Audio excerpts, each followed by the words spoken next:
इस दौर में बड़ा एक डर है जब से वो युद्ध चालू हुआ है अपना, अमेरिका का दखल, ईरान, इजराइल।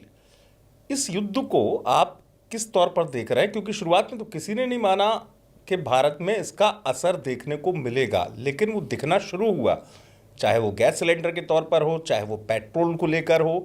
इस युद्ध का जो पूरा मौजूदा सिनेरियो यानी परिदृश्य है, उसका भारत पे आप असर कैसे देखते हैं? और ये मतलब ये इसमें जोड़ते हुए मेरा कुणाल जी कि ये तेल की लंबी लाइन में कितने दिनों तक रहना होगा लोगों को, गैस सिलेंडर की किल्लत कब तक रहेगी? देखो, इस बात को तो झुटलाया नहीं जा सकता कि भविष्य थोड़ा हार्ड है। अच्छा, भविष्य थोड़ा सा परेशान करने वाला तो है जी, लेकिन इस बात की खुशी होनी चाहिए कि हमारे देश की बागडोर एक ऐसे व्यक्तित्व के हाथ में है, एक ऐसे व्यक्तित्व, एक ऐसी जन्म कुंडली के हाथ में है जो हमें भूखा नहीं मरने देगी। मैं मोदी जी की बात नहीं कर रहा हूँ, मैं मोदी जी के स्टार्स की बात कर रहा हूँ। अच्छा, उनकी जन्म कुंडली, उनकी ओरा। भाई, नरेंद्र मोदी तो एक व्यक्ति हो गए, लेकिन ओरा उनकी पर्सनालिटी हो गई। ओरा तो उनकी चेंज हो नहीं सकती ना। जी, जी। तो वो हमारे देश की बागडोर, हमारे देश की कुंडली है वृषभ लगन, उनकी कुंडली है वृश्चिक लगन। मोस्ट पावरफुल हॉरोस्कोप होती हैं दोनों। तो जब तक उनके हाथ में है तो बिल्कुल ये तो सोचना हमें भूलना पड़ेगा कि वो हमें लाइन में तो नहीं लगने देंगे, उनकी एक कोशिश होगी।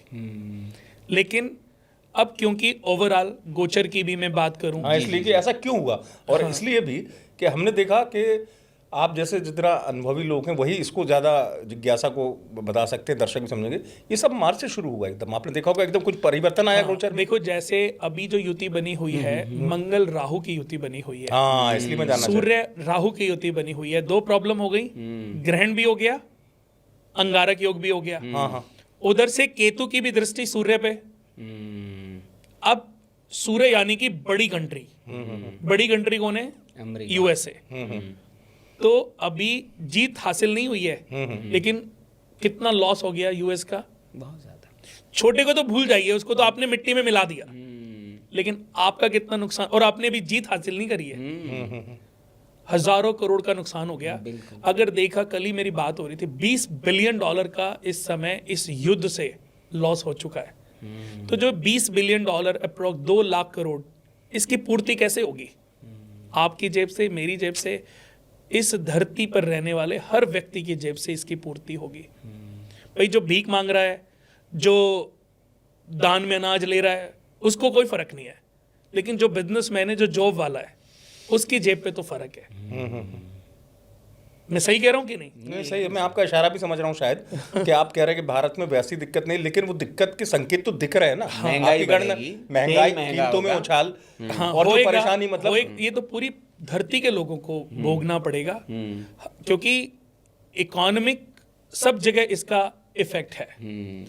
और मैं बता दूं कि मैं भी दुबई में ही फंसा। मैं भी अभी 6 तारीख को मैं दुबई से वापस आया हूँ। अच्छा, तो डर का माहौल वहां पर भी पूरा है। वहां पर भी ड्रोन अटैक हो रहे हैं, और इस समय जो प्रॉपर्टी प्राइस आसमान को छू रही थी, वो समझ लो कि 30% 40% तक डाउन ऑलरेडी अभी है। अभी कोई बायर नहीं मिल रहा है। भाई, आपको मैं बोलूं कि आप बोलो मुझे कि कुणाल जी मुझे घर खरीदना है, तो मैं बोलूं चलो दुबई चलते हैं। आप चलोगे दुबई? नहीं, बिल्कुल नहीं, कोई नहीं जाएगा इस वक्त। अभी कोई दुबई जाना नहीं चाहता।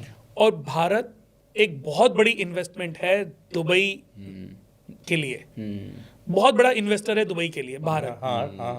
अब भारत से कोई नहीं जा रहा है, कोई इन्वेस्टमेंट भी नहीं कर रहा है, क्योंकि अब सबकी नजर रहेगी प्रॉपर्टी टूटेगी और टूटेगी और टूटेगी।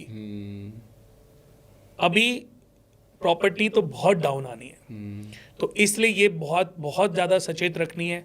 और जब तक युद्ध चल रहा है तब तक गोल्ड के प्राइस बहुत बढ़ने वाले हैं। अच्छा, बहुत ज्यादा बढ़ने वाले हैं। कितना जाएगा? लेकिन हो सकता है 2 के आसपास तक चला जाए, क्रॉस भी कर जाए, पर 2 के आसपास तक जा सकता है। लेकिन मैं ये नहीं बोलूंगा कल ही जाके खरीद लो, कि 2 बंदी के हिसाब से खरीद लो। अपने आप को कर्जा लेकर के कोई ऐसे प्रॉफिट में, ये छोटा लालच होता है, और इस छोटे लालच से हमेशा दूर रहना चाहिए। जी जी जी।